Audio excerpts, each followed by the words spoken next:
Hey guys, this is a video on very end of improper integrals, where we're taking integrals that involve infinity in some shape or form. Either the limits of the integration are including infinity, or asymptotes are involved, and we're trying to break the bounds over the asymptotes. So what we're going to look at is a mathematical paradox.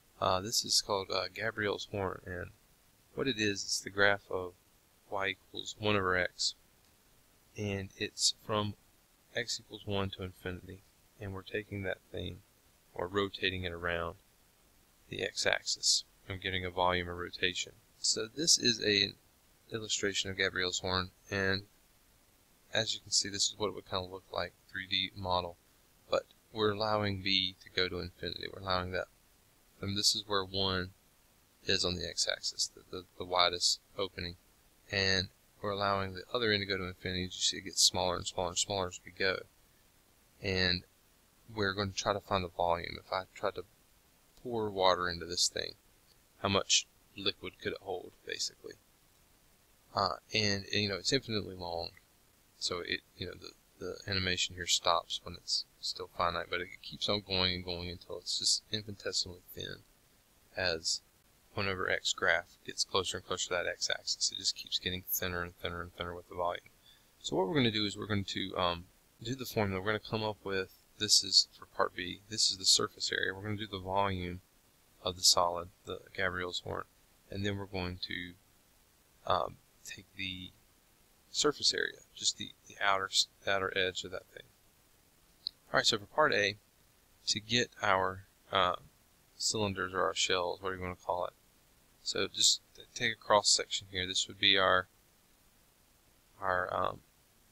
shape, our delta x, if you will,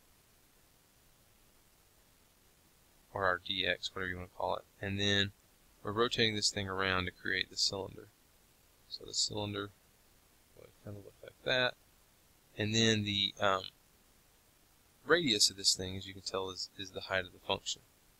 So the radius is the height of the function, and because it's a cylinder, the volume of each cylinder is pi r squared h, where r is the function's value, like it is for these, and then h is the delta x, which, as we let that go to infinity, it becomes the dx. So what we're going to do is, when we're integrating this, when we're taking this sum, we're going to take the limit as b approaches infinity of 1 to b of all of these little infinitesimally thin cylinders. So pi r squared h. R squared, however, again, is the function's value squared. So 1 over x squared, which would be, what that sounds like, 1 over x squared. But we're taking the function, this, we're squaring that. So squaring 1 gives me 1. Squaring x gives me x squared. So that's pi times r squared, and then h is the differential of dx. Okay, and this is what we're integrating from 1 to b, and then allowing b to go to infinity. So first thing you do, you can pull that pi out of the integration, and then we're taking the limit. You can pull the pi out of the limit as well, as b approaches infinity of 1 to b of x to the negative 2 dx. Okay, and then when you do that, you end up with pi times the limit as b approaches infinity, and then this will be add 1, negative 1, divided by the negative 1, so negative 1 over x. And then we're going from b to 1. So pi, now b goes in, b going to infinity, we get negative 1 over b minus negative 1 over 1, which would be plus 1 over 1, which is 1. Alright, and then now b is going to infinity. If b goes to infinity, 1 over b goes to 0, so that piece will go to 0, and we end up with pi times 1, which is just pi. So what did we just find? We found the volume of this infinitely long horn shape. That's why it's called Gabriel's horn. It has that horn shape to it. is pi. So although it was infinitely long, again, it tightened up around the x-axis fast enough to where the overall volume is finite. Alright, now let's look at the surface area, part B. Alright, so this is the formula for the surface area of that thing when we rotate around with the shells. So notice we need the derivative of the original function. So again, the original function was 1 over x that we're rotating around, and we need the derivative of that as well. Alright, the derivative of 1 over x is negative 1 over x squared, and then that gets squared, so that derivative function gets squared. So what we end up with is, again, the limit, because it's infinitely long, we're going to take the limit as b approaches infinity of 1 to b. Alright, our f of x is 1 over x.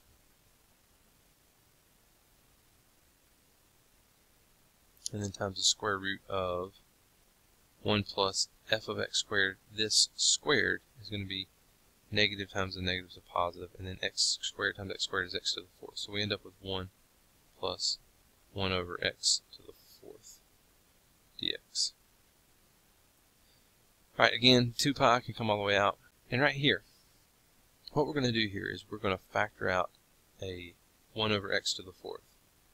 So pulling out a 1 over x to the fourth underneath this radical, we would end up with x to the fourth here, okay, because x to the fourth times 1 over x to the fourth is 1, and then plus 1 right here. So these two things underneath the radical, this and then this, are identical, and because they are identical, we can take the square root of this, right, and then leave this underneath the radical. So that means I'm going to take the square root of this, which is 1 over x squared, and then I got the square root of 1 plus x to the fourth, or x to the fourth plus 1, whatever, still underneath there. Now this will end up being a x cubed here. Alright, now earlier in this section we learned in the function x equals 1 over x to the p, where p is 1, meaning just 1 over x. The area underneath that curve from 1 to b, as b goes to infinity, diverges. Okay, so what we're going to do is we're going to use that here. This is the first time you guys have seen using these p-series. Well, again, we haven't called it that yet, but using this fact that this diverges and comparing something to that. If we can show that this new function that we got here that we're working on is always bigger than 1 over x. If this diverges, if this is 1 over x and this diverges, then anything that's always bigger than that, you know, for its whole entire domain from 1 to infinity, if this diverges and this has more, then this one that has more also diverges. So that's the idea that what we're trying to do here is to show that this guy is always bigger than 1 over x. So the way that we're going to do that is start off with just underneath here, the x to the fourth. So if I take the square root of x to the fourth, that's equal to x squared. Now the next thing I want to show is just something obvious. X to the fourth plus 1, right, which is what's underneath here, is obviously bigger than x to the fourth.